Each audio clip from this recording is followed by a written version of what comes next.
adolescent girl child faces challenges which hinder her development as a child, such as poverty, gender inequality, and sometimes violence. It is vital to secure a better future for girls in Nigeria. The challenges of adolescent girls need holistic approach with emphasis on the need for girls to meet their aspirations amidst various challenges.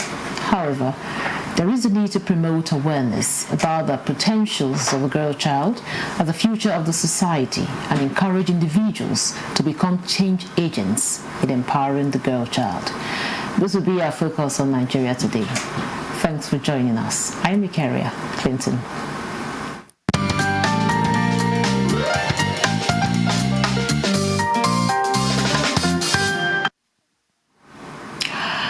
With me in the studio for the conversation of empowering the adolescent girl child is Dr. Olajumoke Adeniyi. She's the head of operations, Hassan Foundation, gender advocate. She's also the UNFPA mentor. It's a pleasure to have you in Nigeria today. Thank you very much, Ikaria. The pleasure's mine. Now, let's start with, talking about the adolescent girl child. What are some of the, or let's say, the major challenges that the adolescent girl child face in our society today? Thank you very much for that question. In Nigeria, in particular, the most populous country in Africa, the adolescent girl child is known to be faced with challenges like early child marriage, challenges like peer pressure, bullying, cyberbullying, harassment, gender-based violence, just to name a few among the many identity crises, trying to even understand who she is as at that very peculiar and tender age, now faced with a lot of society challenges and even communities that do not understand what it means to raise healthy adolescent girl child. Now, talking about these challenges, now looking at our own scenario, talking about the Nigerian situation, how far will you say that we have gone in addressing some of these challenges? Nigeria has a very high population. I mean, the population of almost 4 or 5, even more countries. Lagos State, for example, is like the size of even you can even take almost 2 countries that I don't want to call their names, that are always arguing whose jollof rice is better. I don't want to mention names anyway. But talk about that size multiplied by 37. So there's a lot of ground to cover. There's a lot of ground. We've been seeing interventions. We've seen intervention here at the FCT, the Center of Unity. We've seen interventions, a lot of it in Lagos State. But despite the interventions, because we have a massive population, we still have a lot of gaps. Take, for example, at the family front, you still see teasing. Even in developed countries, they're still having challenges with bullying, not to talk of Nigeria, a developing country. So we still have a lot of grounds to cover. Now, thank you. I know we still have quite a lot to be done in the country as regards the adolescent child, empowering the adolescent child and the adolescent child, girl child. Now, how does inequality and affect the development and empowerment of the adolescent girl child? Well, inequality not only affects the girl child, it's something that affects every gender and even age bracket. But specifically when it comes to the adolescent girl child, when we see a family front where we're still having challenges and the girl is being told, you go and make the food for your brothers, this is what we have in our community today. And it's just little by little that some of these things have started being countered to the point that they started fizzling out. It's just little by little. It's still it affects the adolescent girl child greatly, and affects not just the girl child, their mentality. When they get outside there, they want to take the second position, and they feel, okay, let me just stay back. I'm just a girl. What do I have to offer? And this is not supposed to be, because every human was created equal. I mean, I am a reproductive anatomist, a scientist by profession. But I've studied the human body. The male body and the female body, the number of bones that you have is still the same. There's nothing different. The brain cells function the same way. Yes, there may be a lot of influence when it comes to hormones, and this is even one of the things that has helped, but I don't want to go into science now, has helped shape our country and our world, because we can't afford to have everybody going in one direction. There has to be a balance, and that's the importance of when you're able to empower the girl child. She discovers what our role is, what our capacity is, that she's way beyond just a child bride, like some communities are still doing as of today. We still have it, and it's still very, very much present in our community, and it goes way beyond that. During one of our outreach at Hassan Foundation, Healthy and Safe Motherhood, we've come to discover that we don't just people focus on women, but we're not just, the women become women from a particular phase. They were first girls before they become women, and we're seeing one of first of its kind of intervention take place at the FCTA, which took place yesterday, and this is the celebration of the Day of the Adolescent Girl Child, the first of its kind in FCTA. This was spearheaded by the FCTA Women Affairs Secretariat, and we were in collaboration with them. Many other collaborating partners came together and to equip the girls, and they did something different.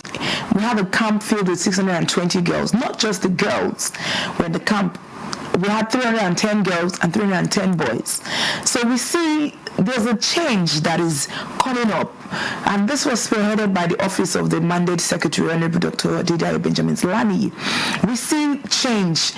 It's gradual, but it took a lot of deliberation, a lot of not giving up, a lot of courage to actually bring this, and we really appreciate. We saw the turnout of the event yesterday, and it was so massive. It was a very, not just a beautiful one, but it was something that was heartfelt. It was touching, and it really addressed a lot of these key areas in the lives of these children. And trust me, if we're able to replicate this in every other state in Nigeria, there is going to be a very great shift. It may be a journey of 1,000 years, to say, starts with just one step. Okay, earlier on when we were talking, you talked about in families where they will ask the lady or the girl to prepare food for the brothers. Exactly, making them feel okay. They are how would I put it now? Less of a human than the men. This superiority. Creating that superiority. Will I say that? That's also inequality. Trying to make them feel okay. You should serve the man. Now, what is the role of the guardian, the parents, in trying to change this narrative? Because, of course, it starts from home. Exactly. What we're trying to say is, right from the onset, we have always lived in a patriarchal society. When you look at the helms of affairs, leadership, it's been more of the men up till the World War, when women started being introduced into workforce, and it's been more or less like a tussle of power. But this is not a controversial or a competitive society. Like, we're not importing disrespect. Yes, we are talking about embracing equity, embracing equality. In fact, equity is even higher than equality. Equity talks about you seeing each individuals and making sure they get what each of them needs for their peculiarity. Equity means when somebody is physically challenged, you provide them with everything they need, not just providing them with a physically challenged person and somebody who is not physically challenged have to pass through the same way. No, that's equality. May say, okay, have the same access. But when it comes to equity, equity goes further and say, if you're using a wheelchair, we're going to have a special space for you. That is equity, so that we both can be able to achieve a common aim. And now, in the family front, what are we supposed to do? This is not to say that the woman should not nurture like a natural way. No, this is to say that the boys, we see this in a lot of families, and I've noticed something. Boys who have been encouraged to be involved in work in the home front, they tend to be hardworking. Because work is the first ethic that we learn in family. The first place where we learn work ethics is the family front. So we do not neglect and say, oh, this particular thing is for the boys. Cooking is a life skill. Everybody should know how to cook. Cleaning is a life skill. We all should know how to do that. We should not separate and say, oh, this is just a woman's work, this is a man's work. No. We are importing. We're not importing, we are getting to know and getting to get more exposure. And this, I'm repeating, doesn't mean that we're importing disrespect like some cultures do, and they say, oh no, men are this. No, that's not what we're talking about. Nigeria is a very cultured and highly respectful country. We're maintaining that while we're also encouraging and we're ensuring that we are breaking the barriers, and there is no barrier, so that each and every one of us can tap into that inbuilt potential as placed inside the individual. Take, for example, a woman can be a very good and excellent manager. Because why? If she's been wired to handle multiple children at the same time, handle and make sure everybody has their own share and everyone is well taken care of. We've seen this. Even research has shown that when you give a woman the work, there's more dedication, because the woman will first of all finish everything with her loyalty. The man is about, this is not to say, in fact, I love the man because, of course, I have a father. The man will want to find out what is in it for me first, but the woman would have, in most cases, finished saying, okay, let me just do this, let me just pour out my heart, let me just do what I need to get done.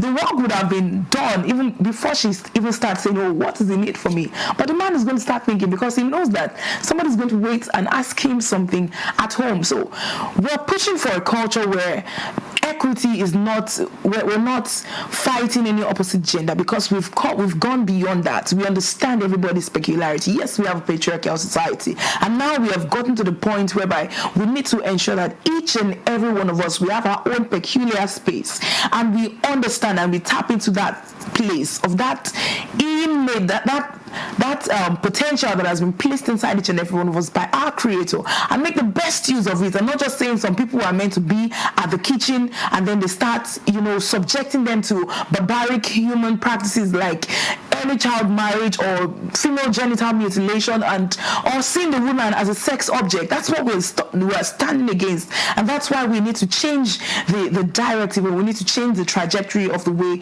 we think, and especially beginning at the family front and the home front. Thank you. Thank you very much.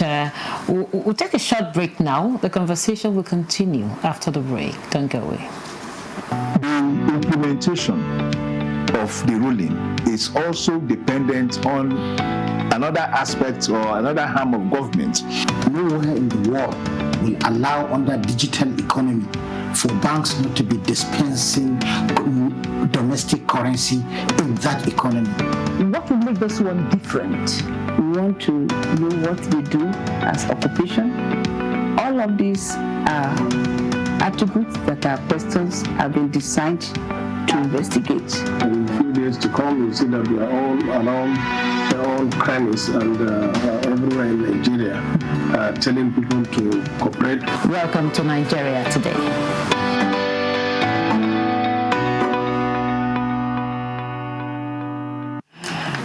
Welcome back. This is still Nigeria Today, and we're looking at empowering the adolescent girls in Nigeria. And of course, I have here with me a lady. And Dr. Olajumoke, earlier you mentioned quite a lot of points there. You also mentioned cultural barriers. We have a lot of cultural barriers. You agree with me? Absolutely. Somehow, I wouldn't really, even somehow religious barriers. Yes. In trying to empower the girl child. Now, how do we address some of these barriers without stepping on toes? It's simple. When we come from a point where everybody's opinion feel respected, at the same time we let them see the importance. Take, for example, somebody who's maybe a religious leader or some religious leaders who try to coin their own version of whatever part of their scriptures, because whether Islam or Christianity, we preach none of this religion speak against love. And if you truly say you love someone, you wouldn't want to make that person your slave. Just like a father cannot end up spending enormous amount of money for school fees and say, oh, I'm sending this child to go and be the special assistant of the kitchen affairs in somebody's house. Of course, a lot of men are going to want to stand against that. No, my daughter, no, I did this, I did that, I sent you to school. But some people, if they're not careful, the mother is the wife of that same person will be sacrificing so much. And the truth is that we've started seeing changes. We've seen changes. I can speak for myself, because I came from, if my husband did not allow me to come to this show, I don't think I'm going to be here. So that's to tell you that, there is a change in the mindset of some set of people, and they don't feel that the woman has to be subjected to a particular area. Our culture, we need to let our religious leaders, and we did an outreach to the paramount ruler of the FCT, Abuja, 3 days ago, I think, yes. And we had a lot of the chiefs of the grassroots very much present. And we had to let them know that, in fact, we need to let them, we started telling them the cultural perspective. It's not as if we are saying we are throwing the culture away, no, because that is where the defense comes in. We're letting you know, for example, what the Honorable First Lady of the Federal Republic of Nigeria, Senator Oluremiola Tinubu, OON, she said that, she gave a speech, in her speech she told us, she said, the women, what we're telling you is that you should try to be understanding. We see you, anyone who's gone through sexual and gender-based violence, we've seen you, we stand with you, we believe your pain, and we only want you to see it from another perspective. A woman can come home, you see what your husband or the men are going through outside. We all know what the economy is saying all over the world. We know the rate of inflation. And some people are genuinely, some, I didn't say all, I said some of these men are genuinely trying to fight for their family. She said, put pure water in your mouth. That is, it's not everything you have to react and fight. This has been in place as far back as even before the old white man old thing came. And we've seen mutual respect. Back then, even in the Americas, before they started evolving and women going into the workforce, there was mutual respect. Everybody respected each other. We're saying you respect and appreciate your other half. Let them know that. Be kind to them. It's not when they are coming back, you started shouting and giving them ridiculous. Some people, I heard something on social media that some women are charging for antenatal fees, and I don't know, some hospitals may be doing it. But that's the kind of mentality too, because if a lady is empowered, she wouldn't exactly to that extent. And we did that today. We had a FCTA Women Empowerment today at the Secretariat at Hassan Foundation. We're looking at how we can bridge these gaps. We see it. We know. She didn't stop at that. She said, and the men too, empower your wives, set them up, let them have something that they're doing. You say you love her, you want her to be them. Let them have a way that they are contributing. That way we are able to reduce the rate at which you're going to be having ridiculous demands. At the same time, you're also going to be reducing the rate at which you're going to be coming home to enormous or unrealistic expectation, when she knows and she understands what you're going through to get what you're bringing. She's also going to work in understanding.